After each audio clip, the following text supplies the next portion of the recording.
আপনাদের নিশ্চয়ই মনে থাকবে ২০২১ সালের ২৯ সেপ্টেম্বর কক্সবাজারে কুতুপালং রোহিঙ্গা ক্যাম্পে অ্যাসাসিনেশনের শিকার হন Arakan Rohingya society for peace and human রাইটসের চেয়ারম্যান মহিবুল্লাহ। তাকে গুলি করে হত্যা করা হয়। মহিবুল্লাহ ছিলেন রোহিঙ্গাদের জন্য সবচেয়ে ভাইটাল ভয়েস। দেশি বিদেশি বিভিন্ন সংস্থার শরণাপন্ন হওয়ার মাধ্যমে তিনি রোহিঙ্গা প্রত্যাবাসনে সবচেয়ে গুরুত্বপূর্ণ অবদান রাখেন। মহিবুল্লাহ হত্যার পর নূর কামাল এবং ইলিয়াস সমিউদ্দিন নামে দুই ব্যক্তিকে অ্যারেস্ট করে র্যাব ১৫। তদন্তে জানা যায় এরা রোহিঙ্গা স্যালভেশন আর্মির সদস্য। এছাড়া নিহত মহিবুল্লাহর আপন ভাই হাবিবুল্লাহ দাবি করেছেন তার ভাইয়ের হত্যার পেছনে আরসার হাত ছিল। তবে প্রশ্ন হলো, এই মুহূর্তে আরসা প্রধান গ্রেপ্তারের মাধ্যমে বাংলাদেশ মূলত কাকে বার্তা দিতে চাইল? এই গ্রেপ্তারের ঘটনাটি হয়তো খুব বড় মনে নাও হতে পারে, কিন্তু এটি সম্ভবত প্রথমবারের মতো বাংলাদেশকে পরোক্ষভাবে মিয়ানমারের গৃহযুদ্ধে জড়িয়ে ফেলছে। আসুন ব্যাপারটি পরিষ্কার করি। ২০১৭ সালের পর থেকে রাখাইনের সংঘাত শুরু হওয়ার পর থেকেই আরসা অর্থাৎ আরাকান রোহিঙ্গা স্যালভেশন আর্মি এবং আরএসও রোহিঙ্গা সলিডারিটি অর্গানাইজেশন একে অপরের শত্রু ছিল।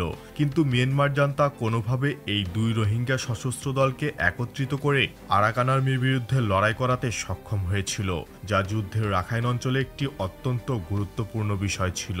কিন্তু এখন আরসা প্রধানের গ্রেপ্তারের ফলে পরিস্থিতি এইভাবে পাল্টে যেতে পারে।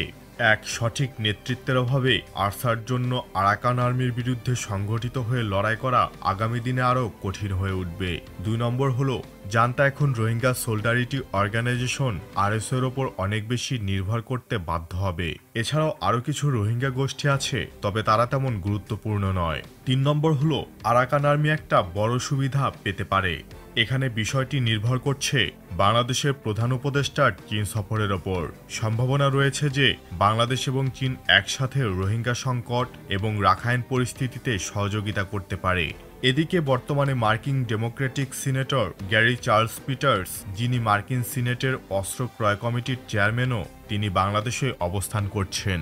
তিনি বাংলাদেশ সেনাবাহিনী, নৌবাহিনী ও বিমান বাহিনীর প্রধানের সঙ্গে সাক্ষাৎ করেছেন। তবে তার সফরের ফলাফল কি হবে তা এখনও জানা যায়নি। কিন্তু এটা এখন স্পষ্ট যে ডক্টর ইউনূসের নেতৃত্বে বাংলাদেশ নিজের বৃহত্তর স্বার্থের জন্য মিয়ানমার সংঘাতে জড়াতে শুরু করেছে। অর্থাৎ এই ঘটনার মাধ্যমে চীন সফরের তাৎপর্য আরও এক ধাপ বৃদ্ধি পেল। যেহেতু বাংলাদেশের ইন্টারিম গভর্নমেন্ট রোহিঙ্গাদের নিজ ভূমিতে ফিরিয়ে দিতে জোর কদমে কার্যক্রম পরিচালনা করছে, তাই রোহিঙ্গা প্রত্যাবাসন বিরোধী যে কাউকে নিউট্রালাইজ করতে গভর্নমেন্ট দুইবার ভাববে না, এটাই স্বাভাবিক। Eventually Bangladesh is on the right track.